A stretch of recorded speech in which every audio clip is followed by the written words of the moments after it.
बिस्मिल्लाहिर्रहमानिर्रहीम, अस्सलाम वालेकुम। मैं शाहिद सकलैन हूँ। आप मुझे मेरे यूट्यूब चैनल फेसबुक पेज पे देख रहे हैं। आज 19 दिसंबर है और जुमातुल मुबारक का दिन है। बात करेंगे एबटाबाद डॉक्टर वर्दा कत्ल केस के हवाले से। मेरी कोशिश है इसके हवाले से जब जब कोई डेवलपमेंट होती है वो मैं आपके साथ ज़रूर शेयर करता हूँ।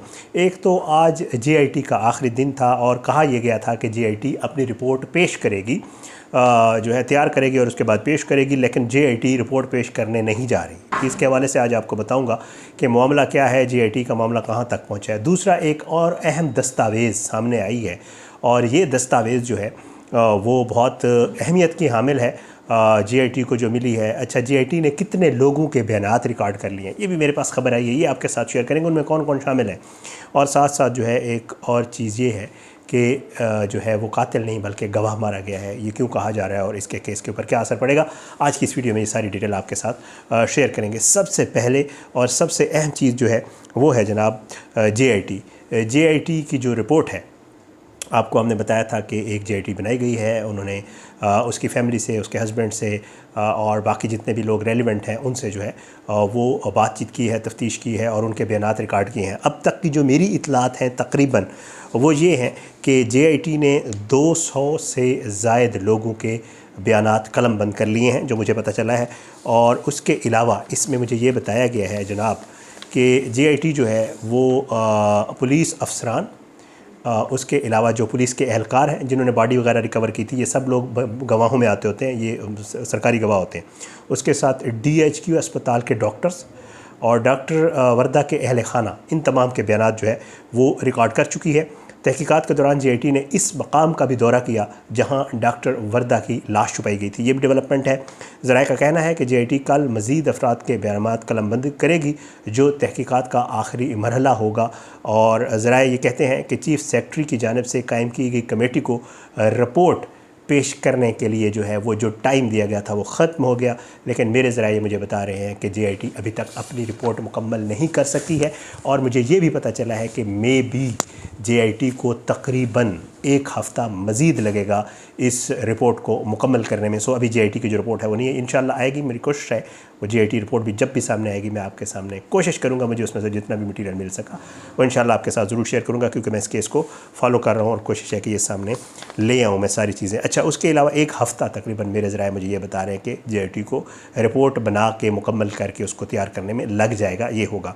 अच्छा, उसके अलावा जी JIT को रिपोर्ट जो है वो पेश करनी थी, ताहम JIT के चेयरमैन मज़ीद वक्त की उन्होंने दरख्वास्त की है। और अब जो मुझे इत्तला मिल रही है वो ये है कि उनको 3 से 4 दिन का मज़ीद टाइम दे दिया गया। सो जो मैं भी कह रहा था तकरीबन इतना टाइम लग सकता है।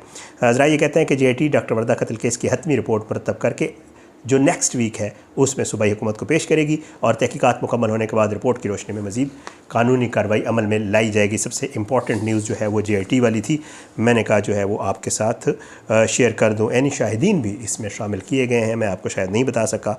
और जो JIT रिपोर्ट में बयानात हैं 200 के करीब बयान, आपको पता है अगर उन्होंने बयानात लिए हैं तो काफ़ी एक बड़ी है। अच्छा, एक और चीज़ जो सामने आई है वो भी आपके साथ शेयर कर दूँ जनाब। एक स्टाम्प पेपर मेरे पास मौजूद है, मैं शुक्रगुज़ार हूँ वहाँ पे जो हमारे साफ़ी दोस्त हैं उनका मैं हमेशा शुक्रिया अदा करता हूँ।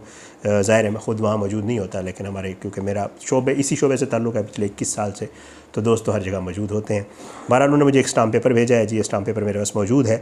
ये स्टाम्प पेपर सामने आया है और ये स्टाम्प पेपर कोई और नहीं है, ये वही एग्रीमेंट है जो रिदा और डॉक्टर वर्दा के दरमियान हुआ था। 150 रुपये का स्टाम्प पेपर है जो आपको पता है ख़जाने से जो मिल जाते हैं।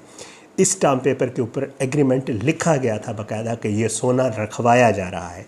ये स्टाम्प पेपर के मुताबिक एग्रीमेंट रिदा और वर्दा के दरमियान हुआ था।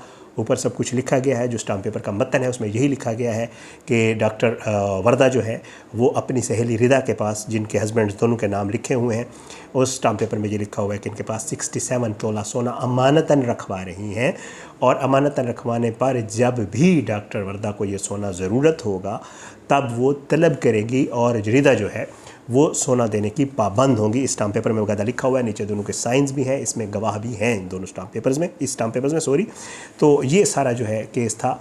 अब बताया ये जा रहा है कि क्योंकि ये एक स्टाम्प पेपर एक अहम दस्तावेज़ के चीज़ तौर पे सामने आया है और इसमें एक अहम पेशरफ्त है केस में और मज़ीद कानूनी कार्रवाई और जो है इस स्टाम्प पेपर को मद्देनज़र रख कर जो है मज़ीद कानूनी कार्रवाई की जाएगी। अच्छा, एक चीज़ जो मुझे और सामने आई है, जो वहाँ पे बहुत ज़्यादा डिस्कस भी हो रही है और बहुत सारे जो सहाफ़ी दोस्त हैं वहाँ पे, जो इवन डॉक्टर वर्दा के अपनी फैमिली वाले भी हैं, उनके जो लोग हैं, उनका ये ख्याल है कि पुलिस ने ये जो बंदा मारा है ना शमरेज़, ये गलत हुआ है, ये नहीं होना चाहिए था। वैसे तो कहा गया कि अपने दोस्तों की फायरिंग से मारा गया, लेकिन मुझे, आपको, हम सबको पता है कि आजकल जितने भी पुलिस मुकाबले दोस्तों की फायरिंग वाले होते हैं उनमें अमूमन होता यही है कि पुलिस बरामदगी के लिए कहीं ले जा रही होती है और दोस्त आते हैं जो मुलजिम है उसके, वो छुड़ाने की कोशिश करते हैं और उसमें क्रॉस फायर होता है और क्रॉस फायर में जो मुलजिम है वो मारा जाता है। ये एक स्टोरी है जो है, और ये क्यों, मैं गालिबन आपको एक वीडियो में बता चुका हूँ कि पुलिस को कुछ कानूनी मुश्किलात होती थी, इस वजह से उन्होंने ये कुछ किया।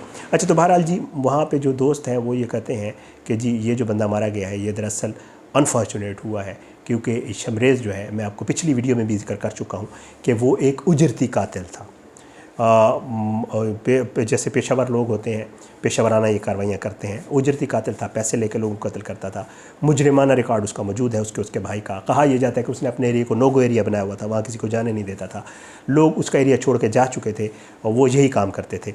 तो एक कि उसको जो मारना है, पुलिस ने जो उसको मारा है, वो दरअसल जो असल मुल्ज़मान हैं उनको बचाने के मुतरादिफ है मुबैना तौर पर। वो इसलिए कि वो ही मेन गवाह था इस केस का, जिसने ये बताना था कि ये हुआ, इस तरह हुआ। तो अगर वो चला गया तो अब कौन बताएगा कि क्या कुछ हुआ था, क्योंकि असल मेन बंदा वही था। क्यों था? 3 मीटिंग्स हुई थी, मैंने आपको गालिबन किसी वीडियो में जिक्र भी किया हो, एक दफ़ा फिर बता देता हूँ। 3 मीटिंग्स हुई थी, जिसमें एक मीटिंग बिल्ले की अपनी शॉप पे हुई थी, एक मीटिंग इनके घर में हुई थी, एक मीटिंग बाद में हुई थी। उन 3 मीटिंग्स में ये शमरेज़ मौजूद था। तो जितना उन मीटिंग्स में डिस्कस हुआ, जो कुछ मनसूबाबंदी हुई, ज़ाहिर बात है उसमें शमरेज़ अहम गवाह था। और उसको जो मारा गया है वो बहुत ही इस केस को समझ लें कि किसी हद तक जो है वो कमज़ोर करने के मुतरादिफ है, और इसके ऊपर सवालात उठाए जा रहे हैं कि क्यों मारा गया है। एक और चीज़ वो भी, हाँ, मेरे जहन में आ गई, वो भी आपके साथ डिस्कस कर दूँ। वो ये है कि जो शमरेज़ मारा गया उसके हवाले से भी बहुत ज़्यादा सवालात उठाए जा रहे हैं कि ये असल शमरेज़ था ही नहीं जिसको मारा गया है, या जिसके हवाले से कहा गया है कि उस पुलिस मुकाबला हुआ है और अपने दोस्तों की फायरिंग से मारा गया है। वहाँ पे जो साफ़ी दोस्त हैं वो ये बताते हैं कि उस एरिया के जो लोग हैं वो ये कह रहे हैं कि शमरेज़ की जो शक्ल शनाख्ती कार्ड के ऊपर है, जो शक्ल उसकी तस्वीरों में है, और जो उसकी डेड बॉडी है, बिकॉज़ जो उसका शनाख्ती कार्ड है या उसकी जो तस्वीर आम लोगों के पास या वैसे मौजूद है वहाँ पे, उसमें उसकी जो शमरेज़ है उसकी दाढ़ी है और इस तरह का है, लेकिन जो डेड बॉडी है उसमें उसकी मूछें हैं, उसने मूछें काली की हुई हैं। अमूमन जो उसकी तस्वीरें हैं उनमें उसकी दाढ़ी सफ़ेद है, बाल भी सफ़ेद हैं, लेकिन जो डेड बॉडी है उसकी मूछें हैं और काली हैं, और क्योंकि उसका फेस बिगड़ चुका है, फायरिंग वगैरह हुई है और उसके बाद, तो कहा यह जा रहा है कि ये जो शमरेज़ है इसके हवाले से भी शकूक हैं मुबैना तौर पर कि इसको पुलिस ने जो है एक वो किया कि जी ठीक है, बंदा मारा गया है, जो इसका जो उजरती कातिल था वो मारा गया है।